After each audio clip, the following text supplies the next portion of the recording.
જૂનાગઢ જિલ્લાના કેશોદ શહેર અને તાલુકામાં ગ્રામ્ય વિસ્તારોમાં આજે ગણેશ ચતુર્થીથી રિદ્ધિ સિદ્ધિના દાતા ગજાનન ગણપતિ દાદાની આકર્ષક કલાત્મક મૂર્તિઓ વાજતે ગાજતે ઉત્સાહભેર લઈ વિવિધ વિસ્તારોમાં સ્થાપન કરવામાં આવી રહ્યું છે।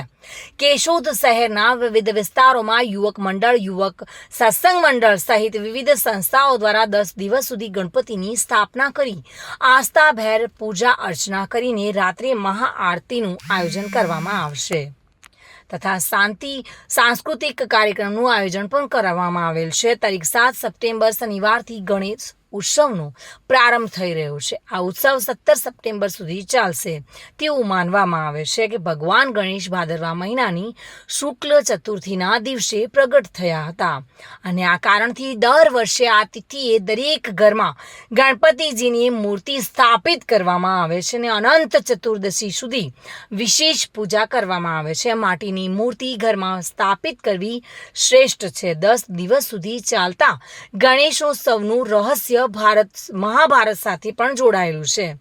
ગણેશ ચતુર્થી આપણા દેશનો એક મહત્વપૂર્ણ તહેવાર છે જે સમગ્ર ભારતમાં ખૂબ જ ધામધૂમ અને ભક્તિ સાથે ઉજવવામાં આવે છે। ગણેશ ઉત્સવની ધામધૂમ અને ભવ્યતા ઘણા જ રાજ્યોમાં જોવાલાયક હોય છે। આ તહેવાર ભગવાન ગણેશની જન્મ જયંતિ તરીકે ઉજવાય છે જે વિઘ્નોને દૂર કરનારા અને બુદ્ધિદાતા દેવ તરીકે પૂજવામાં આવે છે। ગણેશ ચતુર્થીથી 10 દિવસીય ગણેશ ઉત્સવની શરૂઆત કરાય છે જે અનંત ચતુર્દશીના અવસરે 10મા દિવસે ગણપતિ વિસર્જન સાથે સમાપ્ત થાય છે।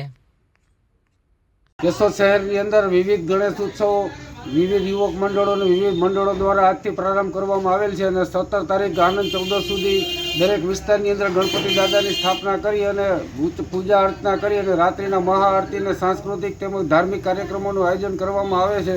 તેમજ આ વખતે કેશોદ શહેરના તાલુકામાં ગ્રામ્ય વિસ્તારોની અંદર પણ વિવિધ વિસ્તારોની અંદર વિવિધ મંડળો દ્વારા ગણપતિ દાદાની સ્થાપના કરવામાં આવે છે। ત્યારે કેશોદ શહેર તાલુકાના ભાવિકો ભક્તોને નમ્ર અપીલ છે કે આપના વિસ્તારની અંદર ઉજવાતા ગણેશ ઉત્સવની અંદર તન મન ધનથી સાથ સહકાર આપી અને ગણપતિ દાદાની પૂજા અર્ચના કરવા સહકાર આપશે। મધુરાવલિયા સાથે bureau report, today Gujarati news.